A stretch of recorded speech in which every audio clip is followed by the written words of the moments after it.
Bismillah, alhamdulillah, wassalatu wassalamu ala rasulullahi sallallahu alaihi wasallama.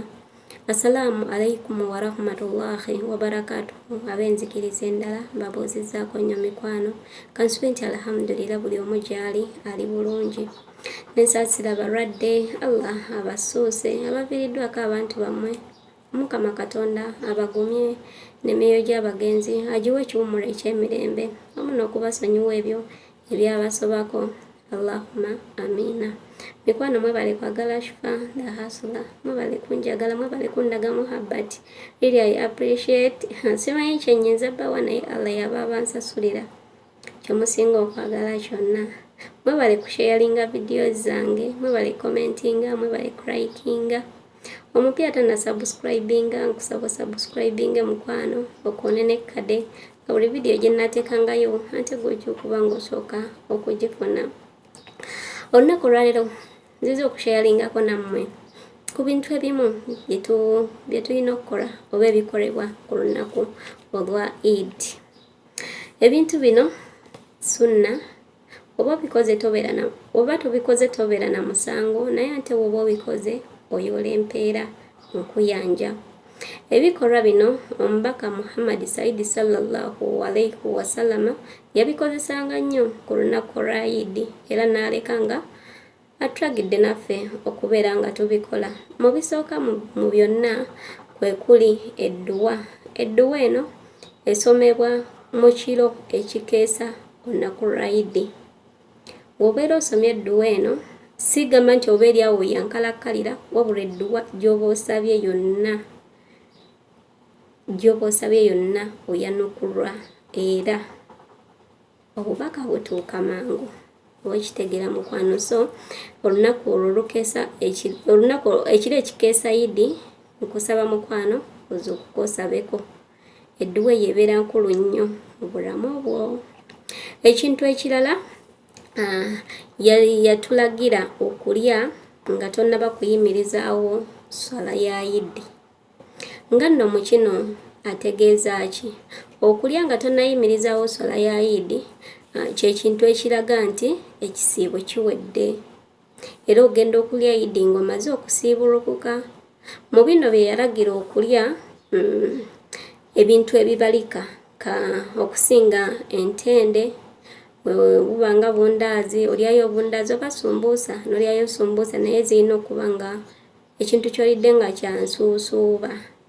Ng'osobola okulya 3 oba n'olya 5 oba 7.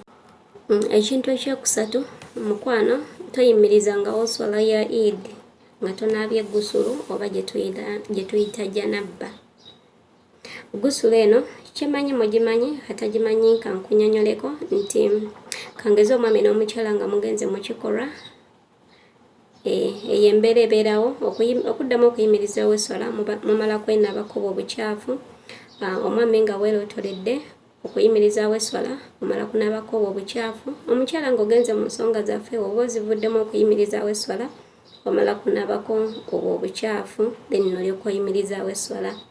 Kati ne ku lunaku lwa Eid togenda kusaala Eid nga tonaabye gusulu oba janabba.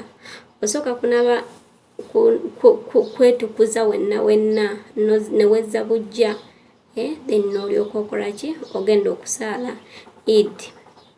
Ekintu ekyokuna omubaka Muhammad Saidi sallallahu alaihi wasallama kye yatugamba okukola olunaku lwa Eid luno okwambala obulungi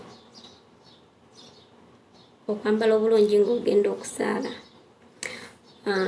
Olugoye lw'olina okwambala olina okuba ng'olwagala okuva ku ntobo y'omutima gwo ate era nga olugoye olusinga obulungi mu ngoye zo gw'omukyala as long as terukontana n'amateeka ga ddiini nga si lumpi wabula nga luwanvu oba shaliyo bakiteeteeyi nga luwanvu ng'erinnyambala y'abasiraamu bw'erina okubeera. Omwami olugoye lw'ogenda okwambala olina okulukuba perfume. Ekintu ekyokutaano okuba takbir. Kino tokikola ng'ogenda kusaala wokka wabula ne bw'oba togenda kusaala, takbira zino ozoogera okuva we balangiridde Eid paka okusaala we kuggwa. Takbira zino eno ze zitya: egenda weti gwatajimanyi gamba bismillah alhamdulillah. Allahu akbar, Allahu akbar, Allahu akbar, la ilaha illallah, Allahu akbar, Allahu akbar walillahi walhamdu, Allahu akbar kabira walhamdulillahi kathira wa subhanallahi bukratan wa asila, la ilaha illallah, Allahu akbar, Allahu akbar walillahi alhamdu. Eyo takbira. Ekigamba Allahu akbar okyegendereza okyogera emirundi 3. Ekisooka era olina okugiddingana oba ogenda ku muzikiti n'ogenda ng'ogiyimba, ne wobeera oli awo oyoza bintu byo oli ku sinki tekikugaana giyimba, ezo zonna zibeera mpeera. Mukwano ne wobeera oli ku sinki takbira zino ozikuba oba ozireeta, ne wobeera olina kyokola kyokka as long as nti toli mu kifo kikyafu, katugeze nga mu kinabiro gye batayogerera bigambo bya ddiini.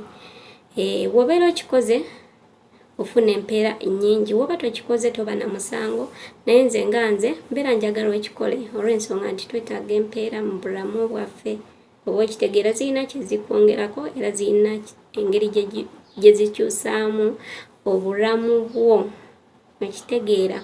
Ekintu ekirala, omubaka Muhammad Said sallallahu alaihi wasallama yaleka atugambye oba naye kye yakozesanga, woba ogenda ku muzikiti okuyimirizawo eswala ya Eid, ogenda oyogera zineno takbira, then woba ogenda ku muzikiti ekkubo lyoyitiddemu ng'ogenda si lyolina okukomerawo, oyitira mu makubo ag'enjawulo.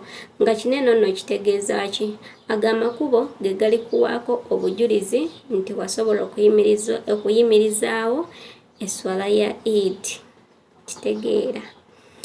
Ekintu ekirala kwe kuyimirizaawo eswala ya Eid, kintu kikulu. Okuyimirizaawo eswala ya Eid, ezo mpeera z'amaanyi. Ekintu ekirala okwebaza omuntu okusiiba oba okutuuka ku lunaku lwa Eid, kati katugeze nga gwo ngambye nti Eid mubaraka, nze mba ninakuddamu takabbala Allahu minni wa minnika. Obeera mwami, obeera mukyala, nkugamba takabbala Allahu minna wa miniki. Omwami wa minika, omukyala wa miniki. Ekitegeera. Wekiti wekiri.